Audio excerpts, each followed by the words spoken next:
recap and review for Kings of Napa, Season 1, Episode 7, Bamboozled. So let's jump right into the video. So everyone's in the hospital. They're surrounding, well, they're not surrounding because they are not allowed back there, but everyone is there in support of Melanie. And I will say throughout this entire episode, Vanessa has clearly had a change of heart, like based on the most recent events that are surrounding Melanie and Bridget. So she's just being a lot kinder in this episode, which was like, okay, interesting. Like it, you know, like when it something has to scare you to make you like beyond scared straight. That makes sense. That's kind of what happened with Vanessa. But she's like upset because all they care about is this whole situation and extortion and everything. So that makes her upset because, you know, at the end of the day, family's still family and all of that good stuff. So Yvette comes in, she kind of takes charge. She's like, what the F? Like, Bridget's in jail, all this stuff. Doctor comes in. Apparently, Melanie has African sleeping sickness. Never heard of it, but it apparently like reached her brain, and then that caused her to fall into a coma. So that's kind of where we're at with things. And he also says Bridget needs to be prepared. Yeah, because it's not looking certain right now. So then fast forward, August is out there exercising with Kelvin, and she's letting him know about, you know, updating him on everything. Yes, with the Ivy Park, she had on all of the outfits this episode. She had on the Ivy Park, she had on the Telfeezy, like she was coming through with looks. I will give her that. But he doesn't believe that it could be Bridget, so he's basically telling her like just to, you know, kind of bring it on down until, you know, they confirm some more stuff, because it's just not consistent with Bridget's character as much as they've known her, you know, before. August, of course, isn't trying to hear that, so she storms off. We catch up with Yvette visiting Bridget, who is just, she's still like, what the F? Like, this, I didn't do it. Like, why am I in here? I need to hurry up and get out of here. And Yvette is trying to be a comfort to her, and she also says that out of all of Reggie's kids, Bridget reminds her of him the most, which is, you know, a compliment, I guess, whatever. So that's cool. And they end their little visitation with Bridget requesting two things: a lawyer, and she said to tell August to bring her hind parts down there to see her. So we'll get into that later. But we also get this quick little segment with Christian, and he's back good with his little boo or whatever, which is cool and all, but I'm still keep my eye on her because everything she be saying is like sweet and nice and all, but I think she has a motive. I think she might really like him, but she wouldn't like him if he was broke or if his family didn't have money. Let's just say that. So whatever. Vanessa and Dana briefly chat, and she asks about Rose because we know Rose is still in New York. She has not came back, and he knows he feels some type of way of it, but it's Dana being Dana, so he, you know, his head is big. He's not going to ever show any type of, you know, remorse or anything like that. And Dana lets it be known that he is trying to move on or whatever. Basically, he got some fine little massage therapist waiting to bring him in the sauna or whatever and rub him down, or happy endings. I don't know, something about to go down. And Vanessa's like, okay, but whatever. Finally, August and Bridget come face to face, and we're just like, what, like, why are you guys doing this? Like, what, why? And August is like, well, you know, we've been seeing the calls pinging off of, you know, your cell phone tower or whatever, coming from your phone, whatever. And Bridget's like, did you bug my place? Yes, Bridget, they did bug your place. Like, if you haven't caught on by now, you should know. Yes, they did. And basically it's game on between them. Like, no one's backing down from their side. Bridget's still proclaiming her innocence. In August, she is kind of torn throughout this episode, but ultimately she continues to side with the rest of the family. So we'll see how that plays out, yo. And I really don't like how she's basically taking the rap for things when a lot of it was spearheaded by Dana, like, and she kind of just co-signed with most of the stuff. Yet she's like acting as if she was spearheading everything. I'm like, it's okay to, you know, throw him under the bus too, but whatever. Meanwhile, August, Dana, and Christian all go out, and before they could even sip or bite on anything, have a bite of anything, the waiter is basically starts spewing about this rumors are starting to circulate about Bridget, how she like killed her mother or something. And I will say August did take up for her, like, even though they're at odds, she was like, listen, no, this is what we're not going to do. We're not about to continue to breathe life into this. And he goes away, thank God. But we could tell August really doesn't want to be against Bridget. The next scene, we see everyone down at the press tour, or the press wine tour, whatever, and everybody's receiving their, you know, a tasting. They're receiving this new dessert wine. Well, everything is going good until they lay eyes on, you remember the reporter that tried to put all their business out there? She's there. I guess she's a wine connoisseur now, whatever. And everything was cool until she starts being Miss Petty Betty and starts talking about how Sean and Sean are also, aren't Sean and Sean coming out with a dessert wine? And ooh, this kind of tastes similar to theirs, but theirs might be better, blah, blah. And, you know, this other guy, he starts co-signing, and for a minute I thought August was about to have another panic attack, but Vanessa came to her aid and squashed all that. And they were like, well, how the hell does Sean and Sean know that we were coming out with this dessert line? Obviously Bridget said something. And that's not the end of that whole thing. So next day, Dana and Christian roll up trying to be all hard on Sean and Sean, and they let them know that Bridget spilled the beans and that they're about to launch their own dessert wine. And yeah, so they should be on standby. And before they leave, Dana lets them know that they might want to chill out because they'll be receiving a cease and desist by tomorrow. So we'll see about that. And throughout this whole next scene, we see Yvette still advocating for Bridget, which is great. At least she has one ally in the family right now. And Vanessa also, at this little sit down, because the whole family sit down or whatever, Vanessa snaps at Dana because he was just being just Dana. And he was like, see, that right there, I'm still your mom. And see, that right there is why Rose left. Which, you know, was harsh, but it was the truth. And he, of course, didn't want to hear it. And he said, I forget what he said, but he said something, of course, his little comeback. And he's like, you know, storms off or, you know, shuts down, of course. But we also, or yeah, that's what he said. He said that the next day Bridget's house was going to be raided or whatever. Which it does. We see that it does get raided and ransacked and everything. And Dana and Christian, of course, had to roll up and have eyes on it because that just fuels Dana's ego even more. Throughout most of this episode, we see Yvette and Yvette trying to persuade Kelvin to represent Bridget. And we know that this is clearly, like, we all know that this is going to be a conflict of interest, right? So, I don't know. We'll see once they take it to trial or whatever. But she's down there trying to persuade Kelvin to, you know, represent him because he's the best around. And nobody else, apparently, within the firm is wanting to represent Bridget because rumors, again, are starting to circulate. And I guess no one wants their name attached to what they deem as a sinking ship. Because everything is not looking good. They done found some more stuff on Bridget. Like, it's not looking good. And she's using everything against him to get him to join and represent Bridget.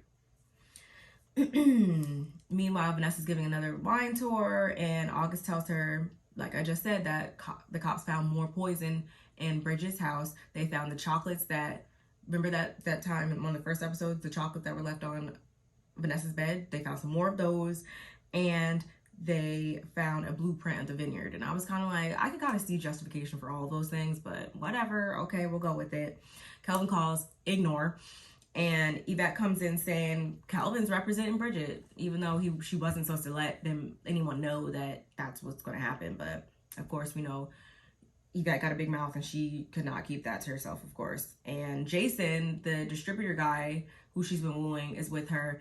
And before they could even, you know, fully introduce him, his phone done rang, and apparently his bosses pulled him off of made it so that he can no longer distribute their wine because rumors have been circulating, and I felt bad. And of course, Yvette is like going after him and still trying to woo him and stuff like that, but he's just like, no, like, no ma'am, no Sam, no ham, no nothing, like, we cannot, I just can't, I'm sorry, you know. But their romance is still gonna be fine or whatever. And you know, the kings will prevail, all that, whatever. Bridget's finally released, thank God. And I believe I think, what was it? Was she with Kelvin? Yeah, I think so.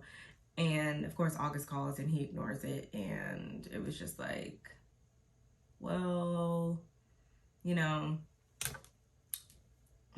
I don't know. That's a messy situation. Like I said, it's definitely a conflict of interest, but I'm just not really surprised that, you know, we're getting a layer deeper intertwined in all this. But Bridget sees that her house is in shambles, of course. She's like pissed about it, whatever. But she's like, she goes over this one specific canvas painting and she peels the back off of it, and we see all this money and a Morehouse baseball cap. And apparently, I guess it had been revealed that Reggie went to Morehouse or whatever. So it's like, another weird thing that Bridget's been doing. It's like, really? Come on.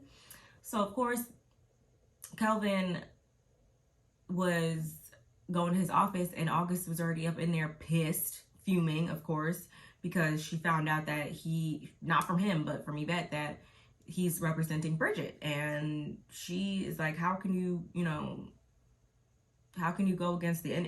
go side with the enemy right now? And he lets her know that he sees a discrepancy with the evidence, and hopefully, you know, he could capitalize on that. We'll see. And he also feels again that he's got to do what's right, and he let her know that since before, and she just keeps not wanting to know that. I guess she just wants a yes man, and I guess he's not a yes man, so he's like, no, I'm still gonna do what's right. And she's just like, no, I'm out because I don't trust you. And it's like, I get it, I see both sides, but innocent until proven guilty, right? I don't know. And so then we see him chatting with the colleague, I guess trying to get them to take over the case or whatever, and she don't want no parts of it, or the prosecution or whatever, and she don't want no parts of it, just like everybody else. And this kind of puts like the thought in his ear that Bridget might want to not, you might not want to not do this.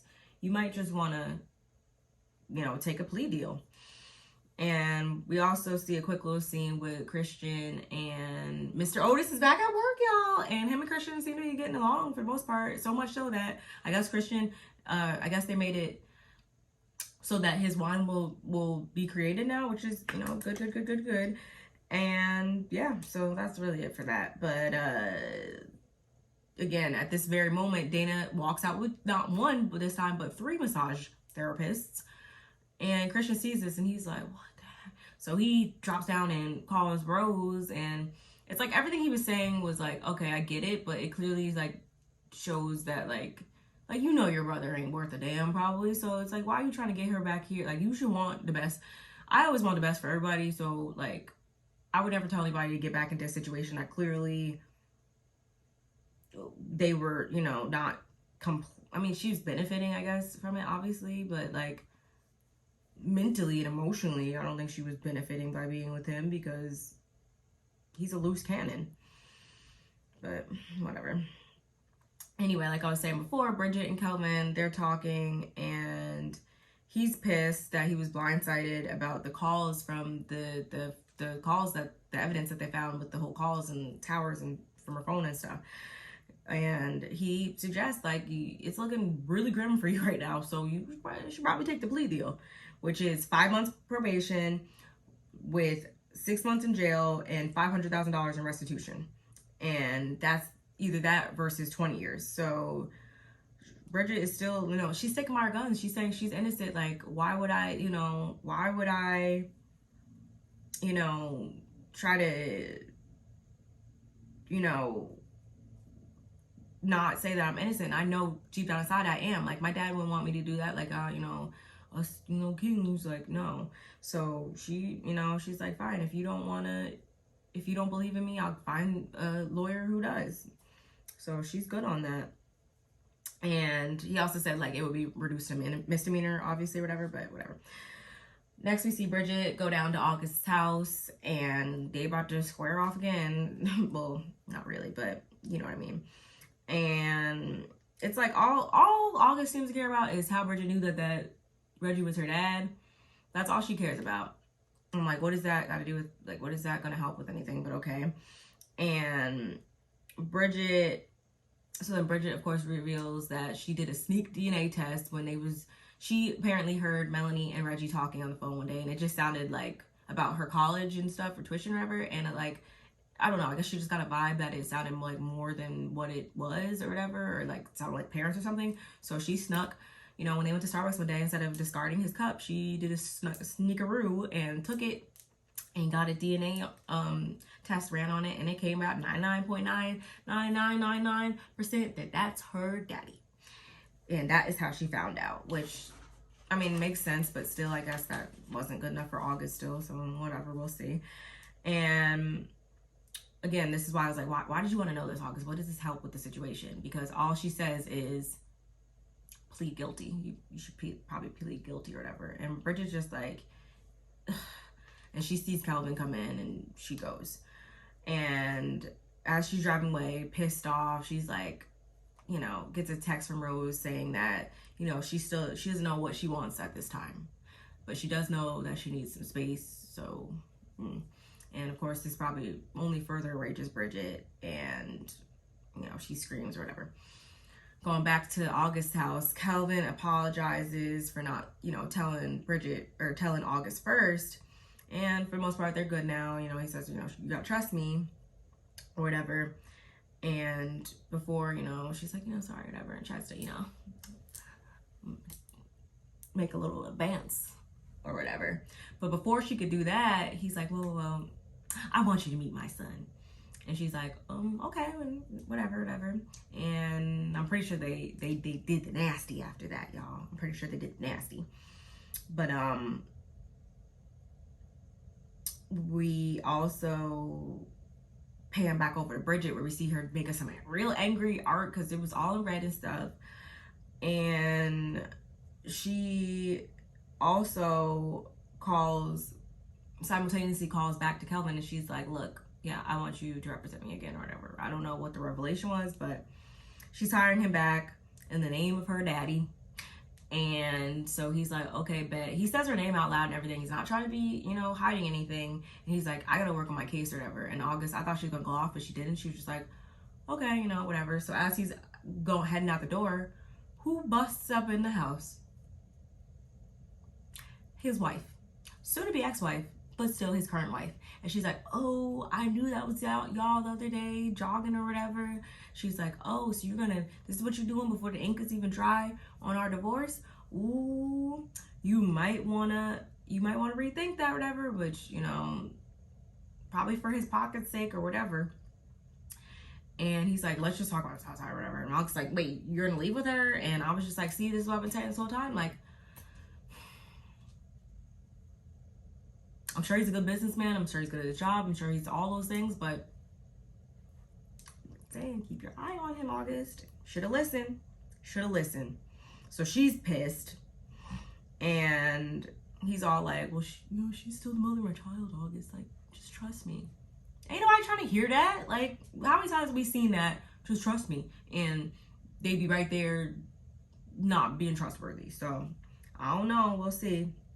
Last thing we get is Bridget meeting with that same old white man that she had got a phone call from before and was being all weird. She's meeting up with him in some dark parking lot or whatever, and he don't want to parts of her or whatever. She's like, you know, I can't do this by myself. I still need you, blah, blah, blah, whatever. And he's like, you know, he done heard the rumors too. He's like, I'm good or whatever.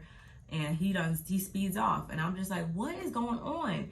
All this better be concluded in next week's season finale. Otherwise, I'm gonna be pissed if I have to wait for a whole another season to figure out what is going on. But we do see Rose is supposed to be coming back. Everybody's, you know, supposed to be coming back or whatever. I think I've even seen that Melanie's gonna wake up. So I don't really know what's gonna happen, y'all. But what I do know is that this is my recap and review for this week's episode of The Kings of Napa. Let me know what you guys think in the comments below. Don't forget to like and subscribe and hit that notifications bell. And I will see you guys in the next one. Bye.